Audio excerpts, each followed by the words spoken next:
And then so these are all the great valid quotation by great master, very great master like Maitreya Buddha and Nagarjuna, Shantideva, Ayadeva. This is really like almost you can say second Buddha.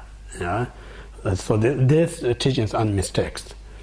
And then another like a great Indian master, Atisha Dipamkara, and he also talk about three kind of a person, like usually talk about three gradual path.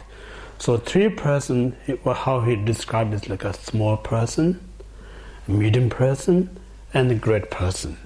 So these three person based on what we talk about their state of the mind. So small person means like say someone who really concerned future life may reborn in an unfortunate state. So in order to prevent that, they're doing such a virtues, not reborn in an unfortunate, such as we call the hungry ghost, hell. So just prevent that, only that person, we call the small person. And then second, we call the medium person, means like they're not so much a concern only next life, rather they're concerned entire samsara is full of suffering. So I must do something to liberate myself from that samsara. So that person we call the middle person. And then third person, not concerned about next lower rebirth or just free myself from samsara, rather I must attain full enlightenment, save all sentient beings. Yeah, so it means like the mental courage is the three things. First one is a very small courage, only limited intention. Second is a much greater intention. Third one is the greatest intention. So based on that intention, he talk about three types of person. Yeah. So like when we talk about skillful, means like the practice dharma is like taking medicine. Yeah, when we take medicine, regardless this medicine help to or not help, most important like medicine that you're taking is like a prime target is like a cure your disease. But sometimes you need to know your health condition, so important. For instance, like some medicine is such a strong medicine, has the power to get rid of your problem or illness, but your physical not strong enough, is more harmful than benefit. Yeah, so that means like even that medicine is perfect to cure your disease in one aspect, but then side effect is like it destroy your health condition because you're not strong enough. So that point of view, you need to take less dose of the medicine. Then not, even though it takes longer to cure your disease, at least it's not going to harm your physical body. Yeah? So similarly, like we talk about Vajrayana is a supreme path to reach enlightenment, but our physical or mental condition not ready, just taking Vajrayana not means a faster, it's sometimes more harm to than benefit. So this reason, like normally what we say like in a traditionally, master and student relationship is like the teacher must know the student's condition. So according to that student, then you provide the right information, right kind of a structure. Without knowing much, you're giving everything, sometimes more harmful than benefit. So in this reason, every one of us, different, like I mentioned, like a different mental propensity, a different mental disposition, different interest. So according to that, then you skillfully need to provide the right information, right teachings. Yeah? So that's how the Atisha Dhamchoe stated. And then last one in the great Indian master we call the Chandrakirti. So he is a very great philosopher, and he is a great master of the middle path. And then he talk about like how to gradually to practice like when we as an ordinary person, the first one need to put all our effort how to generate genuine compassion. Without compassion, it is impossible to cultivate the bodhicitta. So how to develop the compassion is it's really important. This compassion is not same as normal we use the language of compassion, because normal compassion is either feel sympathy or feel kind of sorry or feel pity. That we call the compassion. This compassion associated with wisdom, not just feeling. So the compassion with the wisdom, what we say, say for instance, someone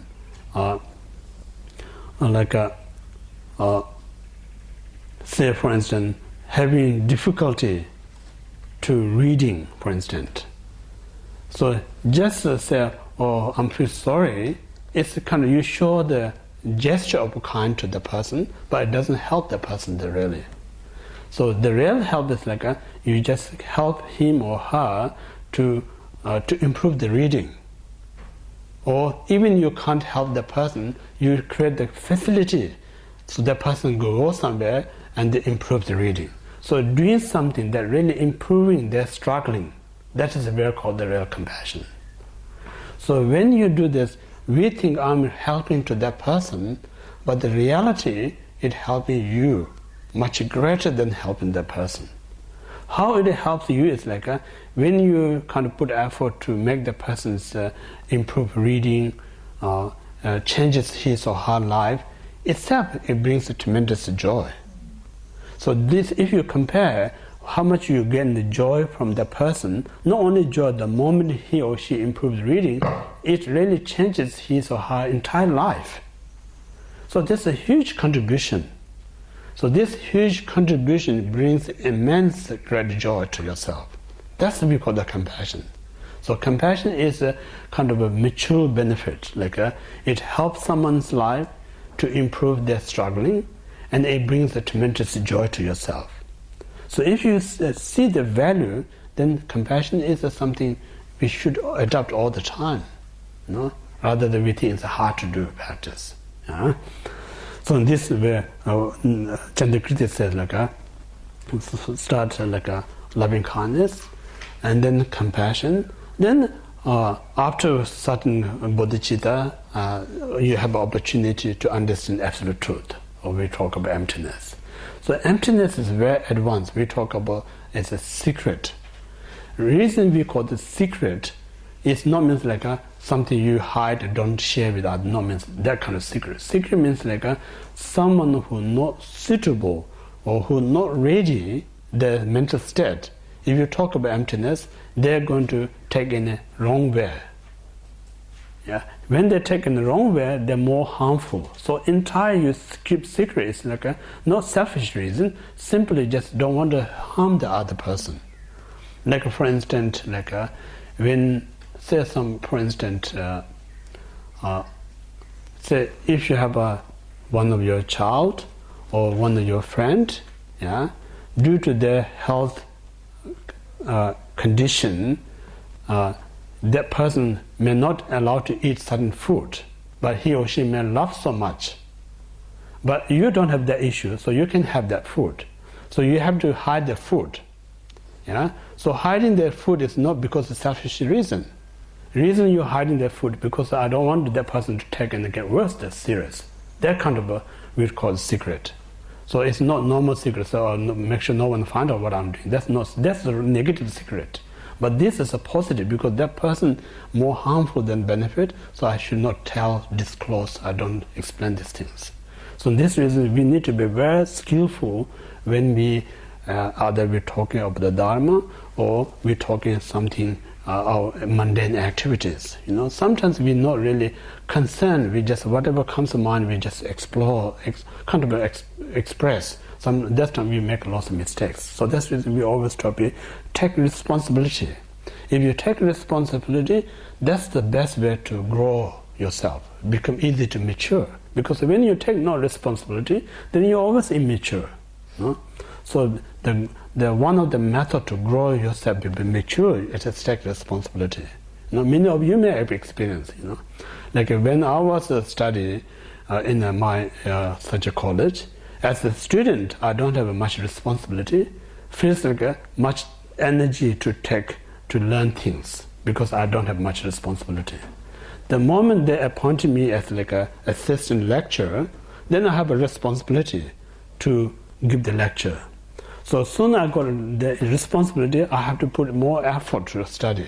So that effort actually learn like I did study like 10 years at the Sachen College of Buddhist philosophy. Like it seems like, of course, it made tremendous benefit. It seems like last 8 years, I feel like I learned very slow kind of things. Then last 2 years, because I was a kind of assistant lecturer, so I put lots of effort. I feel like last 2 years, I learned much more than last 8 years, that kind of feeling.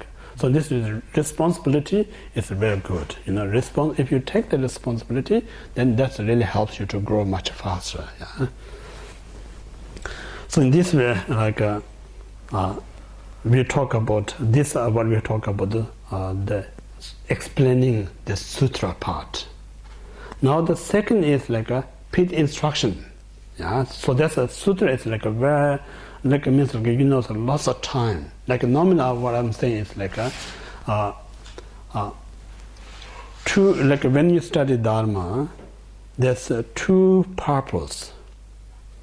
What's the true purpose is like say, I want to study Dharma to help others, then I need to study every sutra that's taught by Buddha and the great masters.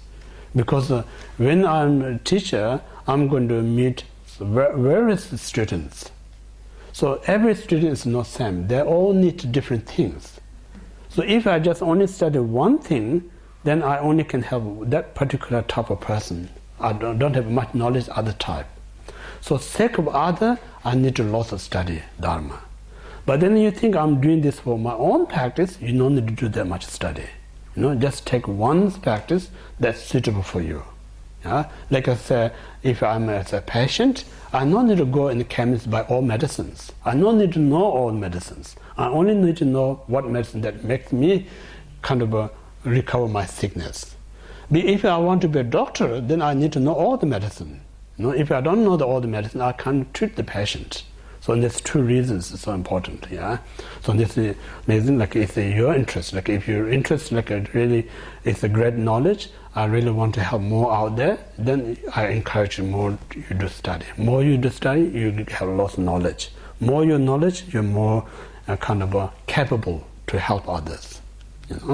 If you just simply think as I want to improve my own practice, then you don't need to kind of rush everywhere to find all sorts of teaching. Just study one particular and then apply that in your everyday life. Yeah. So in this way, now that's just a general commentary of the sutra. Now, pith instruction. Then there's there's so many types of mind training teachings. So among them, the most popular mind training, we talk about two things. Like first one, we call the 7 points mind training. So 7-point mind training, passing down from Atisha Dibamkara. So some of you know like Atisha Dibamkara. Sometimes it's good to, we should know about how this teaching came about. So that if you know about this history, it really helps you a little bit more grateful how I have the opportunity. It's not that easy. What is saying like Atisha Dibamkara in the 11th century, one of the greatest top master in India, Atisha Dibamkara.